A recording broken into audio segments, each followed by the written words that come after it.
नमस्कार दोस्तों, मैं डॉक्टर उमेश कुमार। आज हम धर्म के बारे में, ईसाई धर्म और इस्लाम धर्म, इन दोनों के बारे में मैं आपको बताने जा रहा हूँ। इस अध्याय से आपके ऑब्जेक्टिव टाइप क्वेश्चन के अंदर हमेशा क्वेश्चन पूछे जाते हैं, वो चाहे इनकी शिक्षाओं से हो, चाहे इनका विकास क्रम से हो, यानी शब्दावली से अधिकतर क्वेश्चन पूछे जाते हैं। मैं यहाँ पे आपको उनको करवाने का प्रयास करूँगा। ठीक है, आप देखेंगे यहूदी धर्म, जो आपने अब तक पिछले अध्याय के अंदर आपने पढ़ा था एनसीईआरटी के अंदर, कि जब आप देख रहे हैं कि वहाँ पे सबसे पहला जो धर्म विद्यमान हो रहा है उसका नाम आपके यहूदी धर्म है। ठीक है, यहूदी धर्म जो पहले संस्थापक था आप देखेंगे, और बाकी जो कबीली संस्कृति के अंतर्गत अनेक लोग देवताओं के रूप में पूजे जाते थे। यानी कोई सिस्टमेटिक ढंग से यदि आप धर्म की बात करें तो यहूदी धर्म था। यहूदी धर्म की एक पसंद ने आपके इस्लाम और ईसाई धर्म का, यदि मैं कहूँ कि उद्भव किया, तो इसमें कोई अतिशयोक्ति नहीं होगी, क्योंकि यहूदियों ने अपने धर्म के संस्थापक के रूप में ये बात कह दी कि अभी तक हमारे देवता ने जन्म नहीं लिया।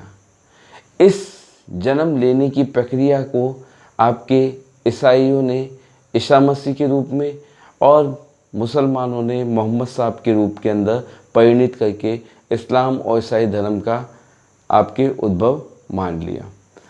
अब मैं आपको इसके अंदर बारीकी चीज़ें जो आपसे हर बार पूछी जाती है और आपके कंफ्यूज जाता है यहूदी अलग है या ईसाई है, इसलिए मैंने ये लेक्चर बनाया है। आपको कैसा लगा कमेंट में ज़रूर बताइएगा। देखिए, मैं पहले ईसा मसीह वाले धर्म की, ईसाई की धर्म की बात कर रहा हूँ। अब आपको मैं बताऊँ यहूदी जो हिब्रू भाषा मैंने आपको बताई थी, एरामाइक, हिब्रू, ये भाषा शैली थी। तो हिब्रू शब्द से आपकी यहूदियों का, हिब्रू भाषा थी उनकी, पश्चिम एशिया में फ़िलिस्तीन के अंदर इसका स्थान माना गया है। ठीक है, यहूदियों का। अब ये अब्राहम के नेतृत्व में, अब्राहम इनका लीडर होता है, इसके नेतृत्व में मैंने आपको एक प्रथम चैप्टर जो एनसीईआरटी के अंदर, उसमें इब्राहिम ने नोवा, जो आपके जल पलावन की कहानी है, उसके अंदर भी इब्राहिम का नाम आता है। इसने नींव रखी थी किसकी? आपके पृथ्वी की। ठीक है, तो ये इब्राहिम के नेतृत्व में यहूदी किंवदंती है। इब्राहिम के नेतृत्व में मेसोपोटामिया के अंदर यहूदी धर्म, ठीक, इनके नेतृत्व में मेसोपोटामिया पहुंचते हैं। मेसोपोटामिया के बाद में फ़िलिस्तीन से दुर्भिक्ष पड़ जाता है, यानी वहाँ पे आपके अकाल पड़ जाता है। इस वजह से ये मेसोपोटामिया की तरफ अग्रसर होते हैं।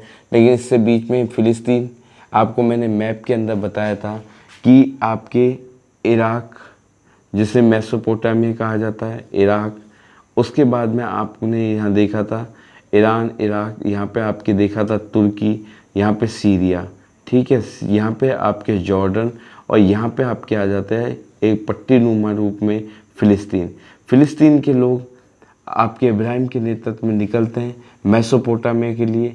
बीच के अंदर अब इनके कौन पड़ेगा? फ़िलिस्तीन, क्योंकि यहाँ पे दुर्भिक्ष पड़ जाता है। उसके बाद ये मिस्र में भी जाते हैं। ठीक है, फ़िलिस्तीन में दुर्भिक्ष पड़ने की वजह से मिस्र में जाते हैं। मिस्र आपको मालूम है उत्तरी अफ्रीका का भाग, जो वहाँ पे अत्याचार होता है इनके साथ। 1700 BC की बात कर रहा हूँ। उसके बाद ये वापस फ़िलिस्तीन जाते हैं। फ़िलिस्तीन में वापस जाके 13 ईसा पूर्व में मूसा के नेतृत्व में राजतंत्र की स्थापना करते हैं। इनका नाम क्या होता है? मूसा के नेतृत्व में राजतंत्र की स्थापना करते हैं। ठीक है, इब्राहिम के नेतृत्व में मेसोपोटामिया के अंदर, मेसोपोटामिया के बाद में आप देखेंगे मेसोपोटामिया से फिर फ़िलिस्तीन, फिर मिस्र आपके यहाँ पे, उसके बाद वापस फ़िलिस्तीन में जाके मूसा के नेतृत्व में राजतंत्र की स्थापना होती है और राजधानी बनाई जाती है जेरूसलेम, जो विवादित मुद्दा रहता है इजराइल का भी, आप इजराइल जो यहूदी देश है उसके लिए भी, आपके ईसा मसीह के लिए भी, और आपके मुस्लिमों के लिए भी। यह आज आपको जो तीनों का मुद्दा है वो आज आपको क्लियर हो जाएगा। ठीक है, तो आप यहाँ देखेंगे जेरूशलेम के अंदर राजधानी, देवता इनका यहूदियों का था जेहोवा, जेहोवा, जेहोवा होता है, ठीक है। इस ईश्वर दूत, जो इसके ईश्वर के दूत होते हैं, उनके 10 उपदेश हैं, ठीक है। 10 उपदेश दिए थे यहोवा ने अपने दूतों को कि इस तरह से आपके 10 उपदेशों की इनके ऊपर देखी जाती। यहूदी धर्म की बात कर रहा हूँ मैं, ठीक है। अब आपने देखा कि मूसा के नेतृत्व में जेरूशलेम राजधानी, जेहोवा इनका देवता। उसके बाद सेलोमन यहाँ का प्रसिद्ध शासक होता है, ठीक है। सेलोमन के काल में क्या होता है, हिब्रू का संयुक्त राज्य आगे चल के, हिब्रू जो संयुक्त राज्य था, लेकिन आगे चल के इसमें आपसी झगड़ों की वजह से इसका विवाद होकर 2 भागों में विभाजन हो जाता है। कौन सी? 6 BC, 6 शताब्दी ईसा पूर्व। आप इन धर्मों को जब देखेंगे तुलनात्मक रूप से, तब आप एक चीज़ समझने का प्रयास करना कि सब धर्मों में एक ही समानता। अब ये पता नहीं कि किसने किसकी नकल की या कौन किसकी कॉपी थी, ठीक है। 6 शताब्दी ईसा पूर्व आपके यहाँ पे धार्मिक आंदोलन होते हैं, 63 प्रकार के धार्मिक आंदोलन, जिसमें आपके जैन और बौद्ध जो क्या होते हैं, पराकाष्ठा पे पहुँचते हैं। उसी प्रकार यहाँ पे आप 6 शताब्दी में देखेंगे तो ये धर्म जो यहूदी धर्म है 2 भागों में डिवाइड हो जाता है। एक तो इजराइल असीरिया, इजराइल में असीरिया, असीरिया वही आपका उत्तरी मेसोपोटामिया का भाग, ठीक है, असीरिया लोहे काल के अंदर। और यहाँ पे जुदा बाबुल के अंदर, ठीक है। इन 2 भागों में डिवाइड हो जाता है। आगे चलकर आपने देखा जिस प्रकार से पहले ईरान का आक्रमण होता है, ईरानी शासक का, उसके बाद में ईरानी शासक थोड़े दिन या इस पे अधिकार करके राज करता है। उसके बाद सिकंदर महान का, सिकंदर महान के बाद में सभ्यताएं रोम क्षेत्र के अंदर स्थापित हो जाती है। कौन सी? आपकी यहूदी, ठीक है, रोम के अंदर आ जाते हैं। अभी पिछले ही मैंने अध्याय के अंदर आपको बताया था कि जब शासक अपनी निर्कुंशता से बाज आता है तो वहाँ पे बिशप तैयार होता है। बिशप के पास भी उतनी पावर, और बिशप ही आपके धार्मिक रूप से बहुदेववाद को ख़त्म करके क्या कर देता है, एक देववाद के अंदर एकेश्वरवाद में सबको क्या कर लेता है, समाहित कर लेता है। तो यहाँ पे आप देखेंगे यहूदी मत है संसार को पाप मुक्त करने के लिए मसीहा ऋण करता एक दिन पृथ्वी पे अवतारित होगा। यानी जो अभी तक इन्होंने एक काल्पनिक रूप से देवता जेहोवा, जिसके उपदेश 10 रूप में मान के ये इसकी पूजा पाठ कर रहे थे, उसके बाद इन्होंने एक क्वेश्चन अपने जीवन में छोड़ दिया यहूदियों ने। इन्होंने कहा कि देवता खुद पृथ्वी पे क्या होंगे, अवतरित होंगे। बस इसी क्वेश्चन मार्क ने आपके, यही क्वेश्चन मार्क आपको देखेगा। 2 धर्मों का उद्भव होगा, एक के रूप में ईसाई धर्म में ईसा मसीह, और दूसरे में इस्लाम धर्म में मोहम्मद साहब। ये मेन कारण आपको देखने को मिलेगा, ठीक। उसके बाद आप देखेंगे यहाँ पे आपके 2 भागों में हो गया। इसका जो ग्रंथ था ओल्ड टेस्टामेंट और एपोकुफा, ओल्ड टेस्टामेंट और एपोकुफा इसके ग्रंथ थे। इनके अंदर यहूदियों की जो आपके इतिहास के बारे में, इसके साथ साथ पुराण के बारे में आख्यान किया गया, कविताएं, चिकित्सा, ज्योतिष आदि इसमें वर्णित है। अब ओल्ड टेस्टामेंट और न्यू टेस्टामेंट ये 2 शब्द सुनने को मिलेंगे। ये बाइबल, जिसे एंजिल भी कहा जाता है, बाइबल के 2 भाग हैं। पुराना वाला भाग जो यहूदियों से संबंधित वो तो हो गया ओल्ड टेस्टामेंट में। न्यू टेस्टामेंट एक ग्रंथ जो आपके ईसा मसीह के अनुयायियों ने, 4 अनुयायियों ने, जो उनके आपसे बातचीत, इनको आपके अंकित करने का प्रयास किया न्यू टेस्टामेंट में, ठीक है। ये 2 भाग हैं आपके किसके, बाइबल के। अब यहाँ पे आप देखेंगे यहूदियों का यही प्रश्न आपके एकेश्वरवाद के रूप में किसने, ईसाई और मुस्लिम में आपके देखने को मिलेगा, ठीक है। अब जीसस या ईसा मसीह, इनका जन्म यहूदी थे, प्रारंभिक रूप से यहूदी थे। इनका जन्म हुआ था बैथलहम, जॉर्डन के अंदर स्थित है। बैथलहम में माँ मरियम थी और पिता यूसुफ बड़ाई थे। बड़ाई का मतलब आपके बड़ाई का काम करते थे, ठीक है। उसके बाद आप देखेंगे माँ मरियम, पिता यूसुफ। यूहन्ना ये इनके क्या थे, आध्यात्मिक गुरु थे। आध्यात्मिक गुरु थे, इनसे इन्होंने दीक्षा ली थी। लेकिन बाद में आपके यूहन्ना को गिरफ्तार कर लिया जाता है। तब ये जाके मत्स्य सागर और आपके जॉर्डन के अंदर नदी पर क्या करते हैं, जाके अपना भाषण देते हैं। ठीक है, कौन, आपके ईसा मसीह। ईसा मसीह को दीक्षा किसने दी थी, यूहन्ना ने। ये वाला क्वेश्चन आपके ऑब्जेक्ट टाइप में कई बार पूछा गया है। ईसा मसीह के जो आध्यात्मिक गुरु जिससे उन्होंने शिक्षा ली थी वो यहूदी स्वयं ईसा मसीह भी थे। बाद में ये जो धर्म में रुग्णता आएगी जो यहूदी धर्म में, उसको दूर करने के लिए नया मत का प्रतिपादक करेंगे, वो आपका होगा ईसाई धर्म। ठीक है, और आपको यहाँ पे दिख ही गया इसी क्वेश्चन मार्क ने, संसार को पाप मुक्त करने के लिए देवता स्वयं क्या लेंगे, पृथ्वी पे जन्म लेंगे। और यही जन्म आपके मोहम्मद साहब पैगंबर और यहाँ ईसा मसीह के रूप में देखने को मिलता है।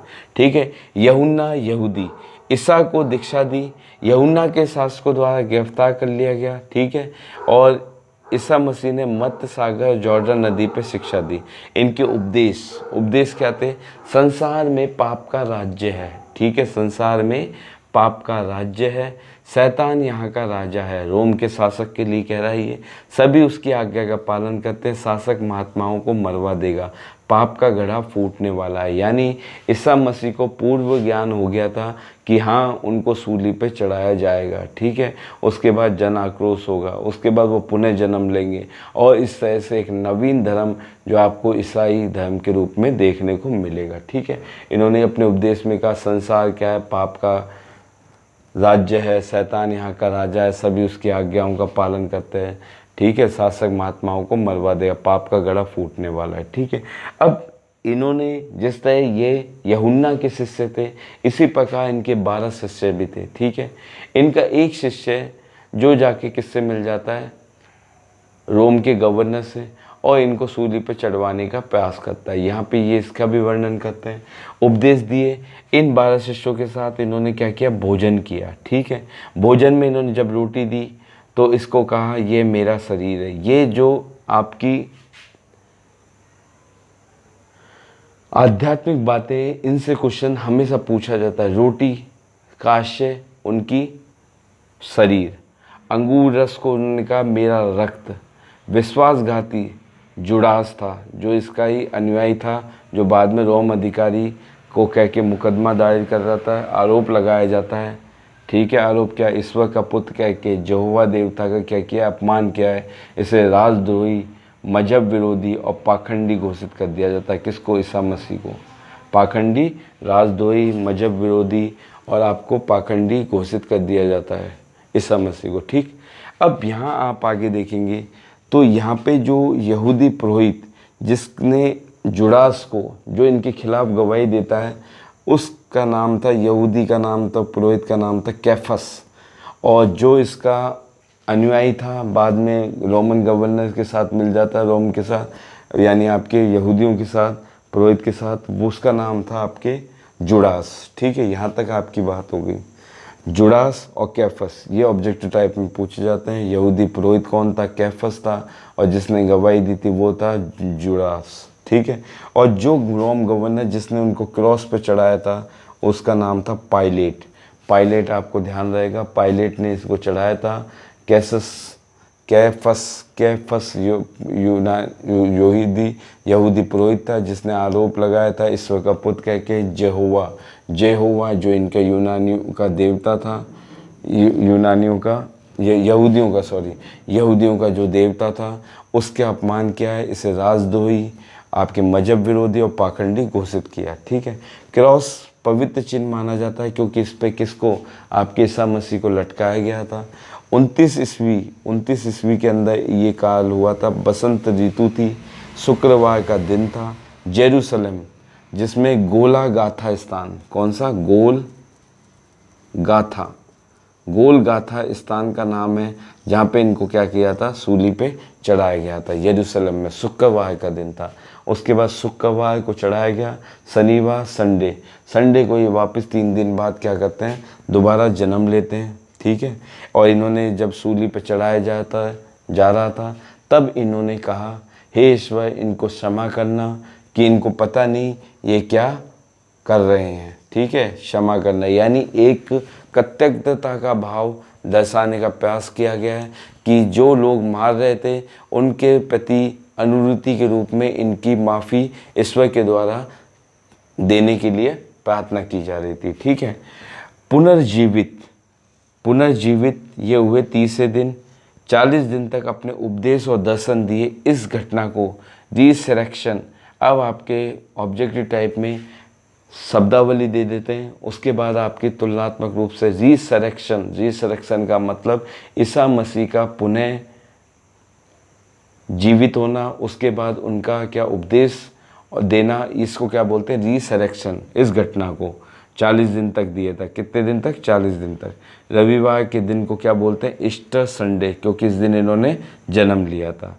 ईसा के उपदेश व सिद्धांत पे विश्वास जो करता है, ईसा मसीह पे जो उनके सिद्धांत मानता है, उन पे विश्वास करता है, वो सब के सब क्या कहलाएंगे? ईसाई कहलाएंगे। ठीक, अब इनकी शिक्षा, यहाँ तक आपको समझ में आ गया। यानी यहूदी धर्म ही आपके जो उनका पसंद चिंता कि ईश्वर जन्म लेगा, ये जन्म लेना ही आपके ईसाई और इस्लाम के उदय का कारक बनता है। ठीक है, अब इन्होंने शिक्षा जो दी, शिक्षा सर्वशक्तिमान ईश्वर को माना है, ये आपके इस्लाम में भी देखने को मिलेगा, यहाँ पे ईसाई में भी देखने को मिलेगा। ठीक है, सबसे बलशाली ईश्वर जो चाहता है वही व्यक्ति करता है, व्यक्ति के हाथ में कुछ भी नहीं है, ये माना। ईसा ने ईश्वर को पिता और स्वयं को क्या? पुत्र की भांति, यानी ईश्वर को, व्यक्ति को क्या मानना चाहिए? पिता, और अपने को क्या? उसका पुत्र मान के जीवन व्यतीत। ईश्वर एक है, यानी एकेश्वरवाद, सर्वशक्तिमान है। कोई मूर्ति, यानी ये मूर्ति के विरोधी थे, इन्होंने भी कोई मूर्ति की व्यवस्था नहीं की है, इन्होंने भी अपना आइडल ग्रंथ बाइबल, ठीक है, उसमें न्यू टेस्टामेंट। उसके बाद यहूदी ईश्वर के चुने हुए लोग हैं, यानी जो यहूदी हैं वो ईश्वर के चुने हुए लोग हैं, उन्हीं को ये ज्ञान दिया है। इसलिए ईसा मसीह यहूदी होते हुए उन्होंने एक नवीन धर्म, ईसाई धर्म का प्रतिपादक कहा जाता है। ठीक है, ईश्वर के तीन व्यक्ति के रूप में माना है। एक पिता के रूप में, जिसे हम बोलते हैं अनादि के रूप में। एक पुत्र के रूप में, जीसस, जिसे बोलते हैं हम क्या? अनंत। और इसी प्रकार जो पवित्र आत्मा है, होली शाउल आपके बोलते हैं आत्मा को, उसे माना है सर्वशक्तिमान। यानी सर्वशक्तिमान, आपको कुछ याद आ रहा हो तो आपने देखा है बौद्ध त्रिरत्न, जैन त्रिरत्न। ठीक है, इसी प्रकार यहाँ पे त्रिदेव या ट्रिनिटी, इसके इंग्लिश वर्जन ध्यान रखना, ट्रिनिटी किस धर्म से संबंधित है, यहाँ ऑब्जेक्टिव टाइप क्वेश्चन बन जाता है। ट्रिनिटी इज कॉल्ड ईसाई धर्म। ठीक है, अनादि, अनंत और सर्वशक्तिमान, ये आपके ट्रिनिटी किसने दी थी? आपके ईसा मसीह ने। डूम्सडे, ये बहुत पूछा हुआ क्वेश्चन है। डूम्सडे यानी कयामत के दिन। डूम्सडे का मतलब कयामत का दिन। इस दिन क्या होगा? आपके ईसा धरती पर आएंगे और जितने भी आपके मरे हुए लोग थे वो सब के सब जिंदा हो जाएंगे। जिंदा होने के बाद जो ईसा मसीह का समर्थक था वो तो जाएगा पैराडाइज यानी स्वर्ग में, और जो इनके खिलाफ था वो जाएंगे हेल, नरक के अंदर। इसे बोलते हैं डूम्सडे।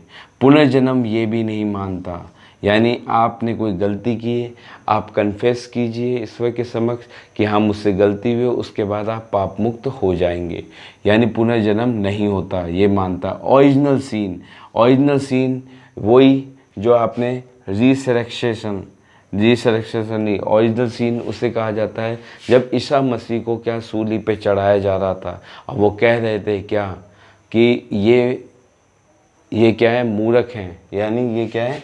ये हे ईश्वर इन्हें क्षमा करना, ये नहीं जानते ये क्या कर रहे हैं। इसे बोलते हैं ओरिजिनल सीन।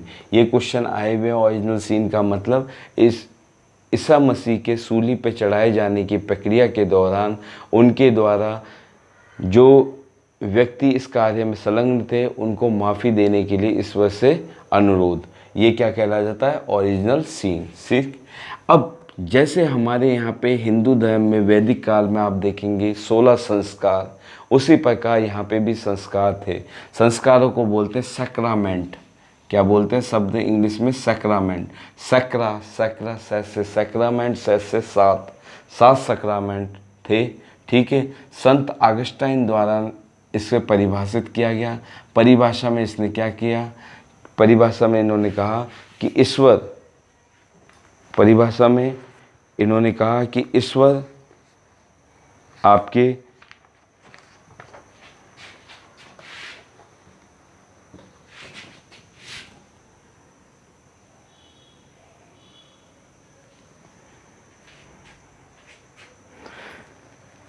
सैक्रामेंट एक आंतरिक ईश्वर प्रार्थना व गौरव की भारी व लौकिक प्रदर्शनी है। आंतरिक सैक्रामेंट क्या है? आंतरिक ईश्वर से प्रार्थना, आंतरिक ईश्वर से प्रार्थना और लौकिक आपकी क्या है? लौकिक गौरव की प्रदर्शनी है। गौरव मतलब आपको गर्व के साथ गौरव की प्रदर्शनी, ये आपको क्या कहा है इसने? सैक्रामेंट। किसने कही है ये? संत ऑगस्टाइन द्वारा ये परिभाषित किया गई 5वीं शताब्दी में। ठीक है, 5वीं शताब्दी के अंदर आपके किसने? संत ऑगस्टाइन द्वारा। ठीक है, ईसा ने जीवन जीने के कुछ नियम बताए, उन नियमों को सैक्रामेंट कहा जाता है। ये 7 हैं। 7 के अंदर आप देखेंगे नामांकन, इसका इंग्लिश वर्जन आपको ध्यान रखना है क्योंकि इससे ही क्वेश्चन पूछा जाता है, नामांकन से नहीं पूछा जाएगा। बैप्टाइजेशन,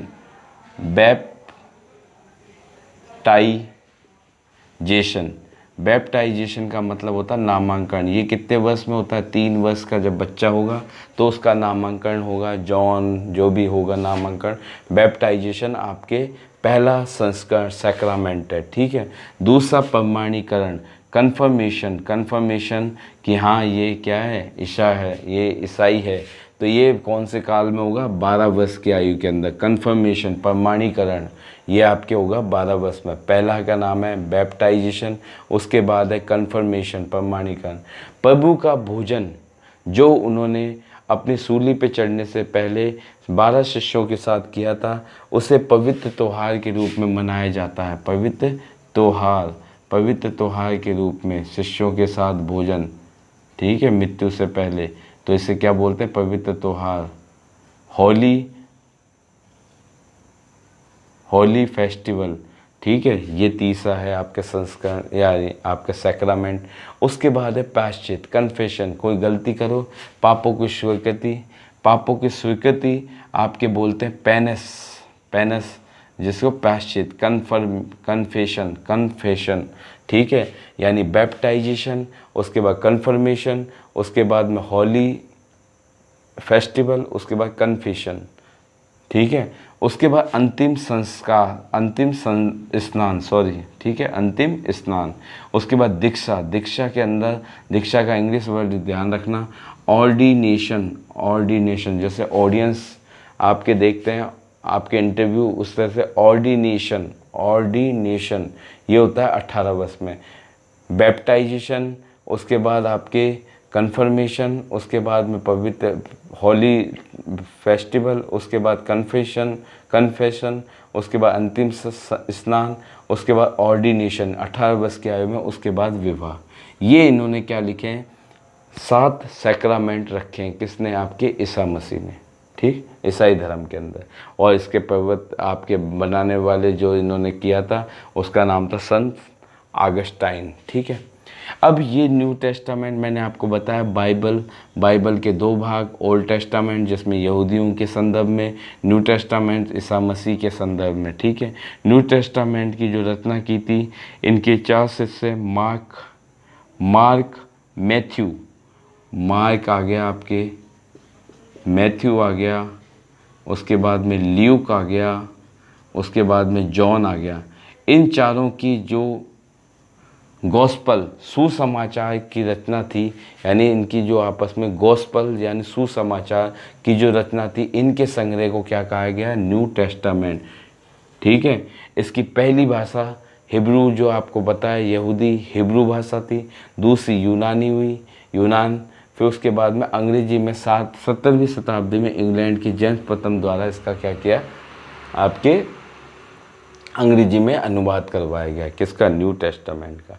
ठीक, इस तरह से ये आपके ईसाई धर्म से संबंधित जितने भी क्वेश्चन होते हैं शॉर्ट में या आपके ऑब्जेक्ट टाइप में, वो इसी तरह से पूछे जाते हैं। हमेशा कन्फ्यूजन बना रहता है कि यहूदी ईसाई एक हैं या अलग अलग हैं। तो आपको समझ में आ गया यहूदियों का वो प्रश्न, जब आप उनके देवता यहाँ पे क्या होंगे, क़यामत के दिन आपके क्या लेंगे, जन्म लेंगे, तब वो जन्म जो यहूदी देवता आएंगे, अभी आए नहीं है, ईसा मसीह एक दिन पृथ्वी पे अवतरित होंगे, जो आपके मसीहा अवतरित होंगे, उसका आपके क्वेश्चन मार्क का जो उत्तर वो आपके ईसा मसीह के रूप में और मोहम्मद साहब के रूप में देखने को मिलता है। ठीक है, इस प्रकार से आपका मैंने ईसाई धर्म पढ़ाने का प्रयास किया है।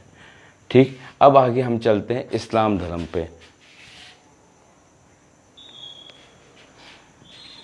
इस्लाम धर्म में आप देखेंगे कि इस्लाम जो यहूदी की धर्म के क्वेश्चन का दूसरा उत्तर आपके इस्लाम धर्म में मोहम्मद साहब पैगंबर के रूप में देखने को मिलता है। ठीक है, इस्लाम अरब लोग जो आप देख रहे हैं ये कबीली संस्कृति पे थे। कौन सी, कबीला संस्कृति। कबीला संस्कृति के अंदर ये एक समूह के रूप में अलग अलग रूप से वर्गीकृत थे। ठीक है, एक खाना बदोश यानी आपके एक स्थान से दूसरे स्थान पर घूमने वाले और पशुपालक के रूप में विद्यमान थे। अरब लोग में इस्लाम, अरब का जो आपके इस्लाम धर्म का उद्भव है वो आपके अरब के अंदर देखा जाता है। ठीक है, और आप देखेंगे इस्लाम जो धर्म है यानी समर्पण किसके प्रति, अल्लाह के प्रति, एक के सिवा बाद अल्लाह के प्रति, मोमिन, श्रद्धा और उसूल दिन, इस्लाम के मूल श्रद्धा के बिंदुओं पर विश्वास रखने वाले इस्लाम। अरब लोगों की एक विशेषता थी कि अरब जो देश थे वहाँ पे जो लोग रहते थे वो कबीले के रूप में, उनके अलग अलग देवता थे। बहुदेववादी परंपरा वहाँ पे विद्यमान थी। जैसे मैंने आपको बताया कि जिस प्रकार यहूदी धर्म में बहुदेववाद को एकेश्वरवाद में बदला गया, उस ईसाई में एकेश्वरवाद में बदला गया, तो कुछ समानताएं आपको देखेगी कि सब में सेम टू सेम दिखाई देगी। ठीक है, इसलिए मैं आपको एक कंपेयर के रूप में बता रहा हूँ कि इस्लाम के अंदर भी एकेश्वरवाद, और पुस्तक को ही क्या माना है इन्होंने, अपनी आराध्य कुरान को, जैसे वहाँ बाइबल, वो इसी प्रकार यहाँ पे कुरान, मूर्ति पूजा की ये भी विरोधी, इसी प्रकार पुनर्जन्म की ये भी विरोधी। ठीक है, सॉरी, मोहम्मद साहब जिनका जन्म आपके 570 ईस्वी में होता है मक्का के अंदर। ठीक है, मक्का उस समय व्यापार और धर्म का केंद्र था, व्यापार और धर्म का केंद्र था। ठीक है, दूसरा एक शब्द आता है आपकी काबा पूजा, काबा पूजा। इससे आपके क्वेश्चन पूछा जा सकता है कि मक्का की विशाल जो आपकी मस्जिद है उसमें ही निर्मित संगमरमर की एक छोटी सी इमारत है। ठीक है, जो आयताकार कौन सा है, काला पत्थर है। ठीक है, इसकी मान्यता यह है कि जन्नत यानी स्वर्ग से आदम के साथ धरती पर फेंका गया तथा काबा का निर्माण जिब्राइल ने इब्राहिम को दिया, इब्राहिम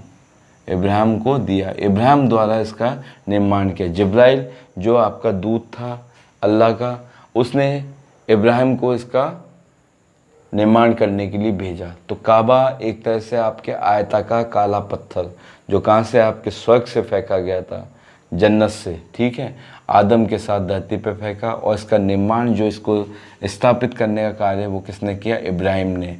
जिब्राइल ने किसको नियुक्त किया था, इब्राहिम को। ठीक, ये एक छोटा सा आपसे ऑब्जेक्टिव टाइप में क्वेश्चन पुटअप होता है। ठीक, यहाँ पे आप देखेंगे मोहम्मद साहब 570 में मक्का में जन्म, जो व्यापार और आपके धर्म का केंद्र था। पिता का नाम अब्दुल्ला, माँ का नाम अमीना, ये आपको ध्यान रखना है।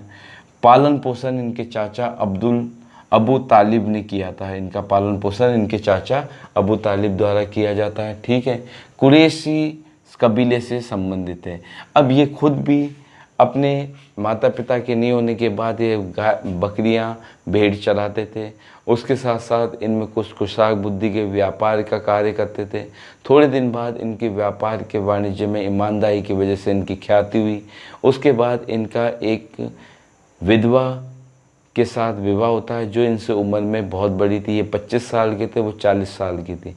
विवाह के बाद इनकी व्यापारिक दशा और अच्छी हो जाती है और व्यापारिक रूप से ये अच्छे व्यापारी बन जाते हैं। लेकिन इनकी मनसा एक ईश्वरीय शक्ति के प्रति आसक्त होती है, यानी खुश नहीं थे अपनी धन दौलत की दुनिया में। इनको आध्यात्मिक ज्ञान की प्राप्ति होती है।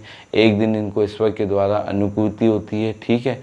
तो इनको कार्य था कि आप सत्य का प्रकाश चारों संसार के अंदर फैलाओ, ठीक है। ये काम आपके करते हैं। खदीजा नाम होता है इनका, खदीजा से इनका विवाह होता है, ठीक, 25 वर्ष के आयु के अंदर। उसके बाद ज्ञान, इनको मक्का वही जहाँ पे इनका जन्म हुआ था, वहाँ पे हीरा गुफा है, वहाँ पे इनको देवदूत जिब्राइल, जिसने आपका निर्माण के लिए इब्राहिम को भेजा था, ठीक है, उसी जिब्राइल द्वारा पैगाम सत्य का प्रचार करो। अब ये सत्य का प्रचार करने जाते हैं। सत्य के रूप में ये बोलते हैं मूर्ति पूजा को प्रतिषेध और एकेश्वरवाद के रूप में अल्लाह की स्थापना करते हैं, ठीक है। एकेश्वरवाद, अल्लाह का मजहब, ठीक। शिक्षा, इनकी जो शिक्षा है हदीस, एक पवित्र इस्लामिक ग्रंथ, जैसे आपने वहाँ पे देखा Old Testament, New Testament. New Testament Isa Masih, Old Testament यहूदी। यहाँ पे भी आपके हदीस वो वाक्य हैं जो मोहम्मद शाह के जीवन के व्यवहार के उदाहरण प्रस्तुत करते हैं और कथनों का संकलन है जो उन्होंने कथन कहे हैं। शिष्यों द्वारा ये ग्रंथ एकीकृत किया गया है, इसे बोलते हैं हदीस। यानी हदीस आपसे एक ऑब्जेक्टिव टाइप में पूछे तो यानी मोहम्मद साहब पैगंबर के कथन क्या कहलाएंगे, हदीस। और कुरान क्या है, जो इस्लाम के सिद्धांत जिब्राइल ने जो हीरा की गुफा में किसको दिए, आपके मोहम्मद साहब को, उन सिद्धांतों का, इस्लाम के सिद्धांतों का संकलन जिब्राइल से प्राप्त, ठीक है, वो हो गए कुरान।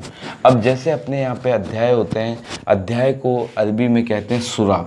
ये सूरा कितने हैं, 144 अध्यायों के अंदर वर्गीकृत है। क्या 144 अध्यायों में आपके कुरान वर्गीकृत है, ठीक है। अब अल्लाह सर्वशक्तिमान इन्होंने माना, वही आपके कंसेप्ट लेके आएंगे। वहाँ पे वो ईश्वर को शक्तिमान मान रहे हैं, तो यहाँ पे अल्लाह को सर्वशक्तिमान, मोहम्मद साहब उसके पैगंबर, यानी उसके पैगंबर जो क्या कर रहे हैं, इस्लाम का प्रचार प्रसार कर रहे हैं, ठीक है। मूर्ति पूजा के विरोधी थे। 5 कर्तव्य इन्होंने बताए, 5 कर्तव्य। अब यहाँ पे आपके क्वेश्चन चालू होते हैं ऑब्जेक्टिव के लिए, यानी शब्द को आपको पकड़ना है, क्योंकि शब्द को आपको दिया जाता है ऑब्जेक्टिव में या तो मिलान के रूप में या फिर आपसे इस शब्द का अर्थ पूछ लिया जाता है, ठीक है। पहला 5 कर्तव्य में कलमा पढ़ना। कलमा पढ़ने को बोलते हैं शहादत। शहादत मतलब अल्लाह के एकत्व और मोहम्मद साहब के पासिकत्व, यानी मोहम्मद साहब के वचनों के हिसाब से अल्लाह क्या है, एक है। इसे बोलते हैं कलमा पढ़ना, शहादत, ठीक है। नमाज को बोलते हैं सलात। ये शब्द हैं, आपको ये पकड़ना है। पहला है शहादत, इसका मतलब आपको कलमा पढ़ना, ठीक है। नमाज को बोलते हैं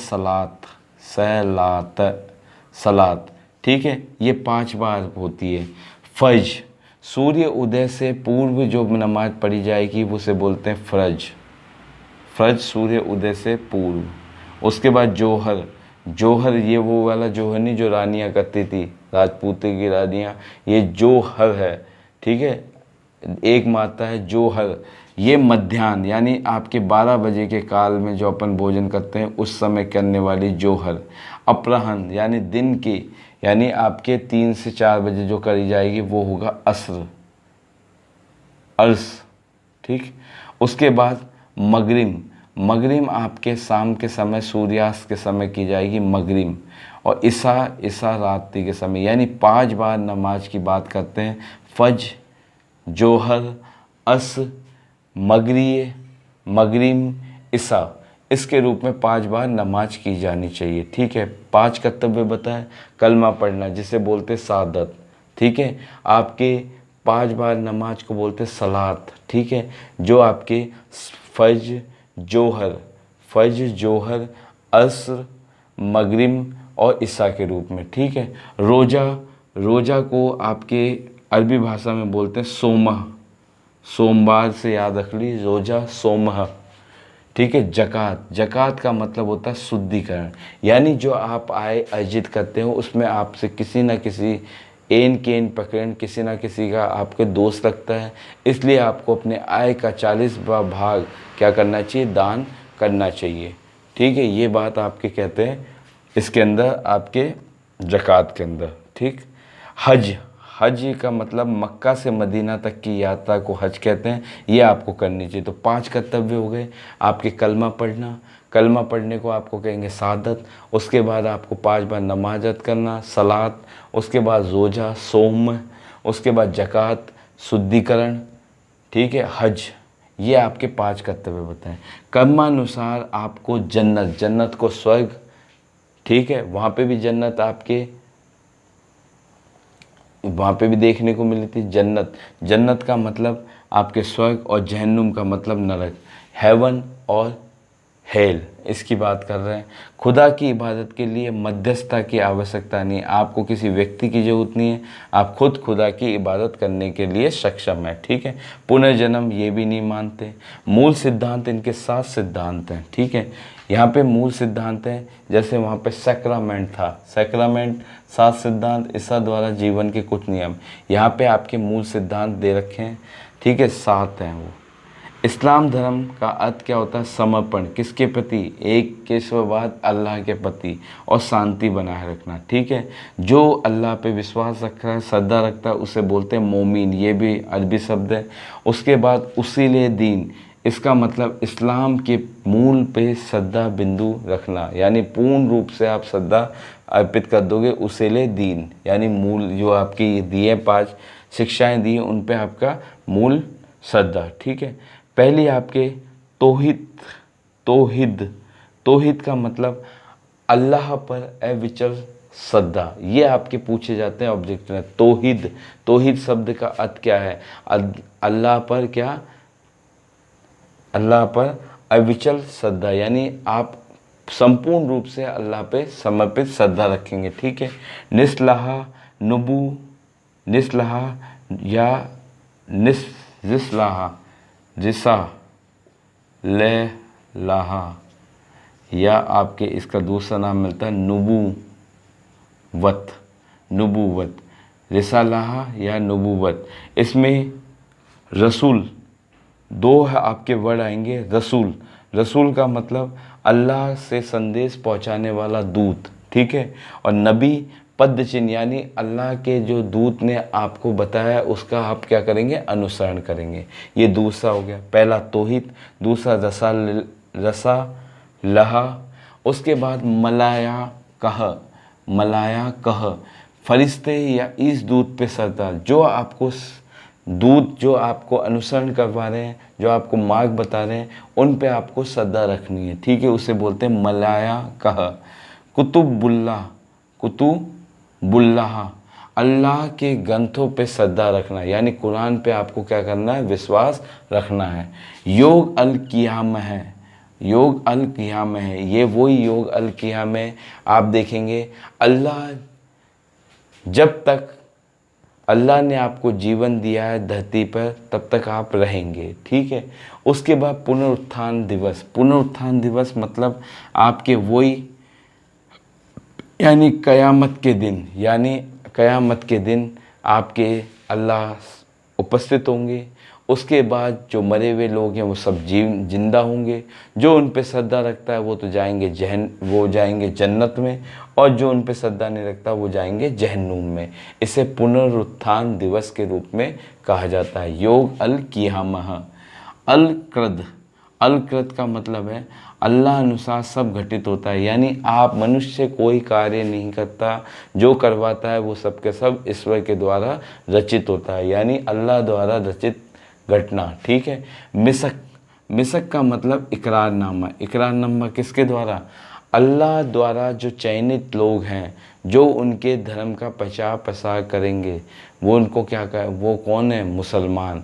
जिस प्रकार आपने कहा कि ईसाई धर्म में मैंने बताया कि ईसाई धर्म में यहूदियों को चुना है किसने? ईश्वर ने, अपने धर्म के प्रचार के लिए। उसी प्रकार अल्लाह इकरारनामा मिस्क का मतलब चयनित लोग, मुसलमान। ठीक है, अब यहाँ पे आपके क्वेश्चन बहुत सारे, ये तो शब्दावली से बनते हैं।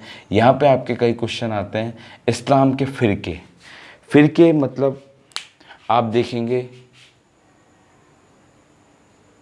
फ़िरके का मतलब जिस प्रकार हमारे यहाँ पे हिंदू धर्म में आप देखेंगे कि संप्रदाय होते हैं, उसी प्रकार यहाँ पे भी फ़िरके के रूप में आप देखेंगे। तो फ़िरके 73 फ़िरके हुए थे। आप ये सब ध्यान रखना, कई बार ये भी पूछ लेते हैं कितने फ़िरके थे? 73, गिनती में 73 फ़िरके थे। ठीक, अब मैं आपको बता रहा हूँ जहाँ से क्वेश्चन आपके पूछे जाते हैं और कंटिन्यू पूछे जा रहे हैं। 570 के अंदर आपके मोहम्मद साहब का जन्म होता है। कहाँ पे? मक्का के अंदर। उसके बाद इनकी मृत्यु होती है आपके 632 में। मृत्यु के बाद इन्होंने किसी प्रकार से अपना कोई उत्तराधिकारी नियुक्त नहीं किया था, लेकिन जो इनकी शिक्षाओं के जो इनके शिष्य या अनुयायी थे, उनमें से एक का नाम था अमीर अल मोमिनीन। अमीर अल मोमिनीन ये पैगंबर का प्रतिनिधि यानी खलीफा घोषित होता है। ठीक है, ये कौन से कबीले का था? उम्मा कबीले का। उम्मा कबीले के। अब उम्मा कबीले के आपको 4 आपको देखने को मिलेंगे उम्मा कबीले से। एक का नाम है अबू बकर, ये एक सीधा क्रम से भी पूछा जाता है क्वेश्चन। अबू बकर, उमर, उस्मान और अली। अबू बकर, उमर, उस्मान और अली। जो अबू बकर, उमर और उस्मान थे, ये पवित्र नहीं माने जाते थे, और अली को क्या माना जाता था? आपके पवित्र माना जाता था। ठीक है, ठीक, अबू बकर, उमर, उस्मान और अली, और इसको आपके पवित्र माना जाता था।